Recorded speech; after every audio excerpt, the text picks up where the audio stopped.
hold, the bitcoinhold.com. The Bitcoin self-custody is the whole. Find the strength inside your soul. Your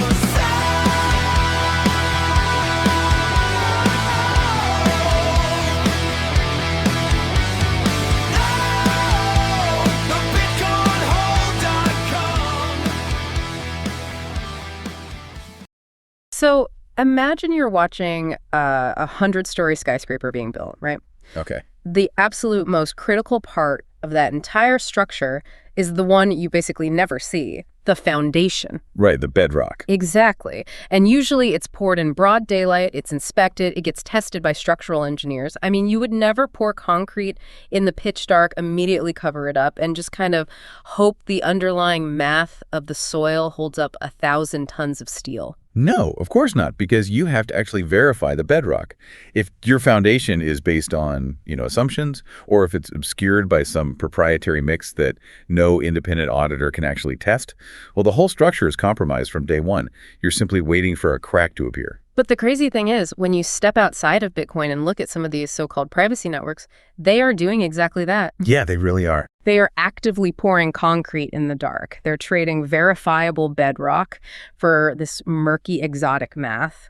And this week, we saw exactly why that is a catastrophic structural failure. So welcome to this week's Deep Dive. This is your weekly report where we cut through the noise and focus purely on what actually matters in Bitcoin infrastructure and self-custody. We have a lot of ground to cover today. The overarching theme for this week is really that ongoing battle between verifiable sovereignty and the push for scaling convenience. Yeah, it's a huge week. We are breaking down a 4-year undetected bug in a major private cryptocurrency that proves exactly why Bitcoin's strict, transparent supply rules are entirely non-negotiable. Completely non-negotiable. Right.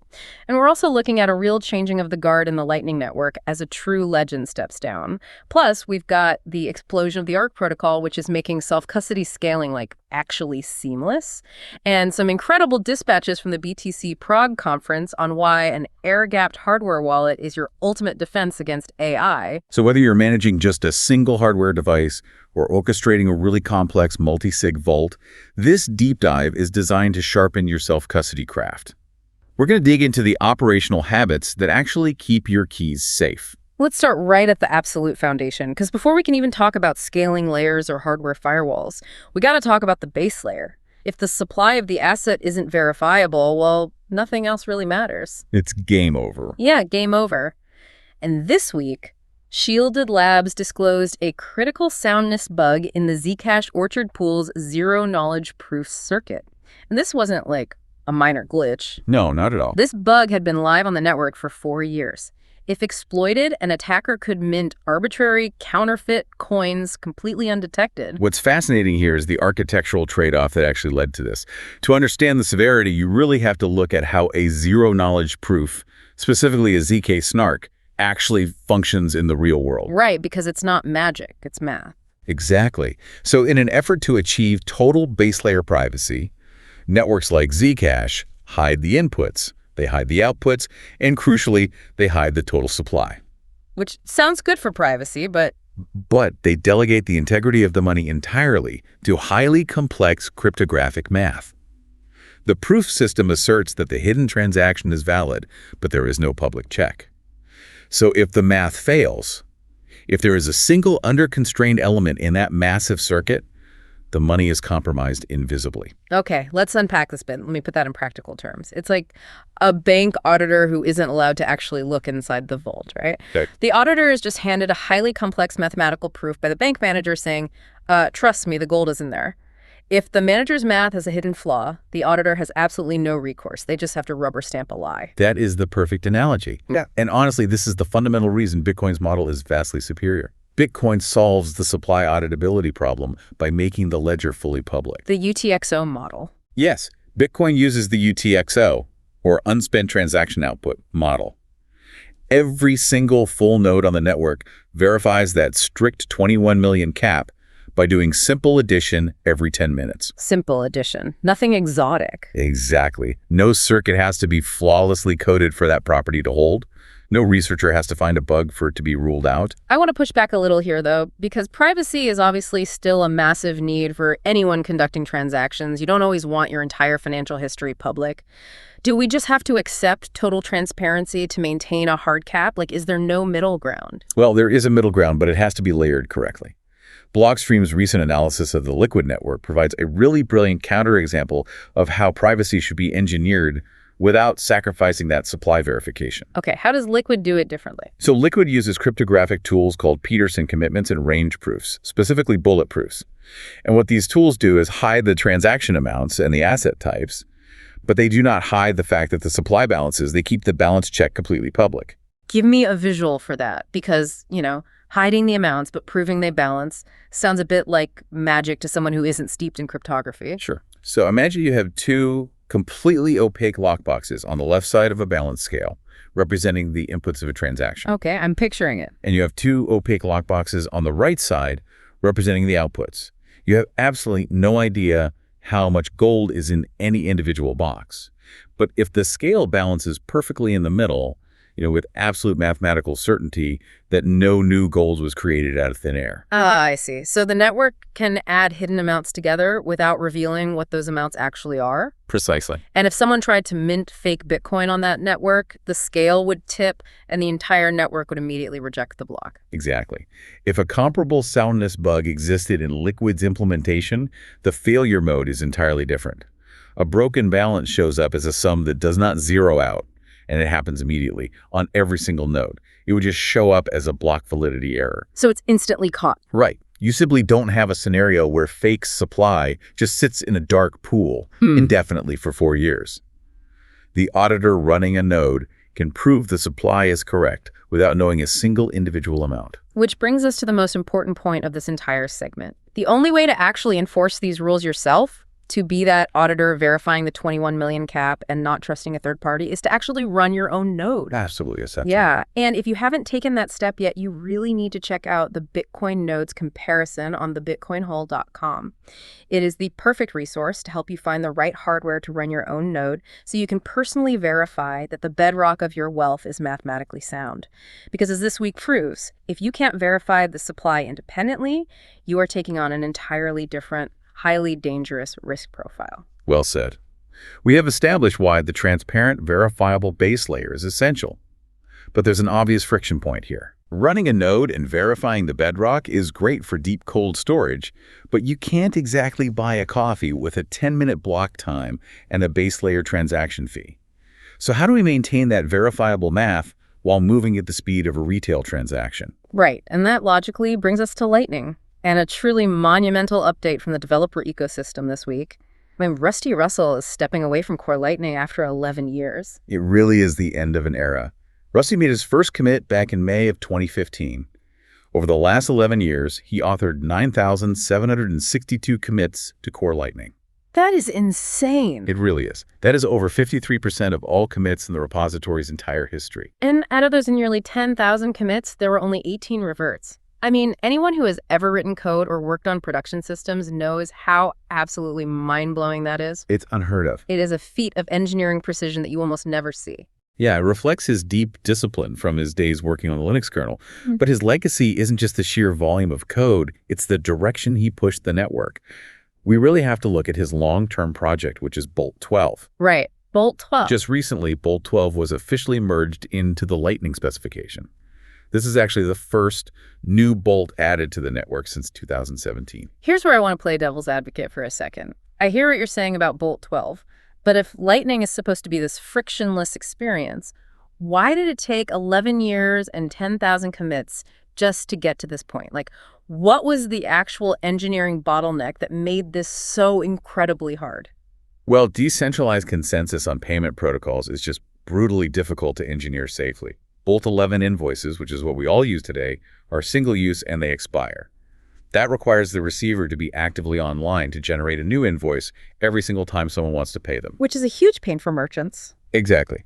Bolt 12 brings reusable offers. You can post a static QR code on your website or maybe a social media profile, and anyone can pay it multiple times securely without you having to spin up a new invoice dynamically. It also brings improved privacy through blinded paths, right? Meaning the sender doesn't necessarily learn the exact identity or IP address of the destination node. That is correct. It basically makes Lightning act much more like the frictionless payment network it was originally envisioned to be, rather than a clunky invoicing system. Yeah, and as Rusty's early foundational work matures, we are seeing the next generation of scaling hit mainnet right now. This week, LB Hub released version 1.23, featuring just-in-time, or JIT, channels. I want to unpack that briefly because it solves a massive headache for users. Normally, to receive a Lightning payment, you need an open channel with enough capacity pointing toward you. If you don't have it, the payment fails. Which is the classic inbound liquidity problem. A just-in-time channel fixes that by intercepting the failing payment, quickly opening a channel to you on the fly using those inbound funds, and then pushing the payment through. Oh, wow. So it's seamless. Right. It happens entirely in the background, completely removing the liquidity management anxiety for the end user. But the really massive news is that Second's implementation of the ARC protocol, called BARC, is now live on mainnet and available right on the Umbrel App Store. We constantly hear about inbound liquidity being the biggest hurdle. Does ARC actually fix this, or is it just, another layer of complexity? Oh, it fixes it by bypassing the Lightning channel paradigm entirely. What's fascinating here is ARC is what we call a UTXO sharing protocol. It allows users to send and receive Bitcoin instantly and cheaply without opening channels or managing inbound capacity whatsoever. Hold on, wait. How does multiple people sharing a single UTXO actually work? If I want to spend my cut of the funds, don't I need all the other people sharing that UTXO to, sign off on the transaction? That is the genius of it. It uses something called virtual UTXOs or VTXOs. The ARC service provider holds the main on-chain UTXO. But cryptographically nested inside that UTXO are these secure virtual notes for the individual users. When you want to pay someone, you're essentially just handing over that virtual note off-chain. It sounds a bit like a digital bar tab. Like the bartender, the ARC server, keeps track of who ordered what and settles the math for everyone at closing time on the main chain, rather than every patron needing to open their own separate expensive vault just to buy a single drink. That is exactly how it functions. The server coordinates the transfers, but the cryptography guarantees that the server can never steal your funds. Because you hold the keys to the VTXO. Right. If the ARC server goes rogue or disappears, you have a time-locked transaction that allows you to unilaterally sweep your funds back to the base layer. The BARC wallet wraps Lightning, ARC, and on-chain into one seamless interface right on your Umbrel node. It really proves we can build tools that put broader access within everyone's reach while keeping the sovereign keys strictly in their hands. It's incredible. But, as our scaling networks get faster, more seamless, and increasingly automated behind the scenes, we have to look at the vulnerability that creates. Yeah, absolutely. The final line of defense remains the physical control of our keys. We really need to talk about operational security. Software isn't just executing our clicks anymore, it's actively making decisions on our behalf. And there was a fascinating story coming out of the BTC Prague conference this week that perfectly illustrates the danger here. Yeah, I saw this. It's wild. Right. A developer set up an autonomous AI agent with its own Bitcoin wallet, instructing it to buy coffee. No human in the loop. But when the AI tried to spend above its preset limit, the Foundation Passport Prime hardware wallet intervened. It physically blocked the transaction until the user tapped the device to approve it. That concept, they're calling it human authority hardware, is going to be absolutely critical. Because as AI models become more capable, we're giving them unprecedented access to our digital lives, our emails, our calendars, our hot wallets. The sources even detailed new exploits researchers are finding, like comet jacking. Yes, comet jacking is terrifying. Yeah, this is where hidden instructions buried in a random web page can actually manipulate your AI assistant into executing harmful actions without you ever knowing. And if your AI has unrestricted software access to your hot wallet, a malicious prompt could drain your funds in milliseconds. Cybersecurity can no longer live purely in software. The physical air gap of devices like the Passport, the Cold Card, or the Bitbox is the ultimate firewall against digital automation run amok. Hardware that can physically say no is going to be the most valuable tool in your setup. Speaking of physical hardware control, we saw some serious power user operational updates this week. Cold Card rolled out their version 5.5.0 firmware, which adds support for showing QR codes of XOR split seeds. A great update. Yeah. And there's a brilliant community hack shared involving the Liana wallet. Users figured out how to use Cold Card's whitelist feature to create a refresh-only signer. How does that actually work mechanically? Well, Liana heavily uses time locks for inheritance and recovery. Eventually, you have to spend the coins back to yourself to refresh that time lock. By using Coldcard's whitelist feature, you can program a specific hardware device so it only has the authority to send Bitcoin to your own addresses. It mathematically cannot authorize spending funds to an outside address. Oh, that's incredibly granular control. It really is. You could keep that device in a slightly less secure physical location because even if a thief steals it and forces you to unlock it, the device physically refuses to send funds to the thief's wallet. Man, that's smart. We also saw a major update from Bitcoin Keeper this week, heavily focused on security routines. They have a philosophy I really want to dig into. They explicitly state, security is a routine, not a setting. I want to make this visceral for the listener. Think about your own setup right now. If your primary hardware wallet died today, do you know exactly where your backup seed is? Most people don't. Right. Are you 100% sure the ink on the paper hasn't faded or the metal plates haven't been misplaced during a move? Keys decay silently. Hardware breaks, PNs are forgotten, firmware becomes obsolete. You don't just set up a multi-sig vault, put the keys in a drawer, and forget about them for 5 years. Bitcoin Keeper actually enforces this by running mandatory health checks. They recommend checking your signers every 180 days. And what happens if you don't? In their app, if healthy keys fall below your quorum threshold, it actively restricts spending until you verify your setup. You have to run the fire drill before you actually need to recover funds in an emergency. Another fascinating concept they highlighted is the Canary Wallet. Walk me through the mechanism of this, because it basically acts as a tripwire for your cold storage. Exactly. To understand the Canary Wallet, we first need to define BIP85. Okay, let's stop right there, because BIP85 derived recovery key sounds incredibly intimidating for someone who just finally memorized what a 24-word seed phrase is. Fair enough. Think of BIP85 as a master key that can cryptographically spawn a bunch of smaller, distinct keys. You only ever have to back up your one main seed phrase. From that, your device can generate entirely new, separate seed phrases for subwallets. So I don't have to manage 20 different pieces of metal with 20 different seed phrases stamped into them. Exactly. And because the cryptography is a one-way street, if someone steals one of those subwallet seeds, they cannot reverse engineer it to figure out your master seed. So for the Canary Wallet, you generate one of these subwallets and put a tiny, completely insignificant balance in it. You store this canary seed in the exact same physical location as your master multisig seed. And what happens when a thief finds that stash? If an attacker compromises your physical backup, they are almost certainly going to sweep that single sig Canary Wallet first because it is the easiest target. Right, they see a seed, they load it up, they take the funds. Exactly. And the moment that small balance moves on chain, you get an immediate alert on your phone. You now know your physical security has been breached, giving you a crucial time window to move your main funds out of your complex multisig vault before the attacker even figures out how your larger quorum is constructed. That is absolute genius. It buys you the most valuable asset in a security breach, which is time. They also talk heavily about privacy habits, which ties right back to our earlier discussion about not leaking data. Privacy isn't just, a single magic bullet you install. It is a series of habits. It's avoiding address reuse. It's immediately labeling your UTXOs with the source and purpose the day they arrive, so future you or your heirs can read the history without guessing. And it's being highly vigilant about not leaking context through screenshots. Oh yeah, screenshots are a killer. Balances, transaction IDs, even timestamps in a screenshot can help chain analysis firms connect your identity to your sovereign wealth. Wrapping up this week's deep dive, the core lessons are incredibly clear. The Zcash orchard bug is the ultimate, undeniable proof of why we run nodes and verify the 21 million hard cap ourselves.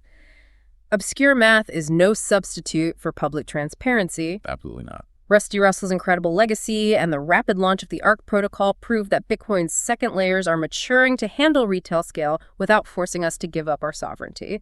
And finally, true self-custody means utilizing human authority hardware to keep your keys safely air-gapped from both bad actors and these new, highly connected AI agents. It all comes back to ensuring that the foundation of your wealth and the tools you use to manage it are built on verifiable bedrock, not assumed trust. If you found this deep dive useful in sharpening your own self-custody craft, please take a second to rate the podcast and leave a comment on Spotify or Apple Podcasts. It really helps us keep pushing this signal out through all the noise. I want to leave you with a final thought to mull over until next week. During a presentation by Trezor's CTO at BTC Prague, a real shadow over all of this was discussed, and that's quantum computing. The big one. Yeah, while we have mastered securing our keys against today's threats with air-gapped hardware and multi-sig quorums, the quantum threat is looming. Bitcoin researchers are already discussing stateful hash-based signatures, or SHA-NCS, as a way to localize and manage quantum risk without introducing systemic vulnerabilities to the whole network. It brings us right back to the skyscraper. You might have the strongest vault doors and the best security guards on the 100th floor, but if you aren't constantly inspecting the bedrock, anticipating the tectonic shifts that are decades away, the whole structure is at risk. Is your long-term storage strategy ready for a post-quantum world? Something to think about. We'll see you next week.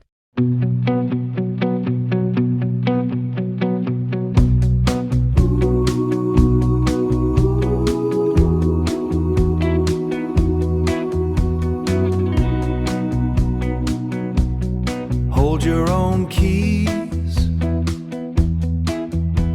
Stay sovereign. The Bitcoin hold. The Bitcoin hold.